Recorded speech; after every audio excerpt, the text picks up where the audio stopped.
Elementary teachers, let's grow food gardens with your class in 2024. Most of you will probably not do it because you have a few obstacles in your mind. 2 days ago, I listed these obstacles. Yesterday, I addressed the first one. And today we're going to talk about the second one. Skills. You think you don't know how to grow food. Better to say, you think you have to be an expert in growing food. You either have never grown one in your life, or maybe you tried it with your class and failed or was not as successful as you'd hoped for, or worse, and most common, you've watched other teachers try it and fail or get exhausted and give up. Now, here's the thing. I will never recommend you to go jump at it without a plan and the right advice and guidance. I'm here to provide that guidance. But I'm here to tell you with confidence that you can do it very easily with the right advice. The trick is more about what not to do, where not to go, what not to buy, which seeds not to plant, rather than knowing what to do.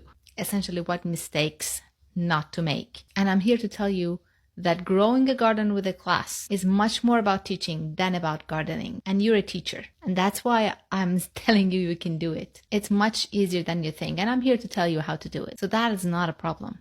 And most importantly, as I told you yesterday, you should never start with an outdoor school garden. You should always start indoors, grow a classroom garden. And when you gain the skills to do that properly and successfully, then move on to an outdoor school garden. I explained that thoroughly with all the details and practical details and handouts and everything in the School Gardens with Ease 2024 free 60-minute webinar for elementary and middle school teachers. Go grab your spot.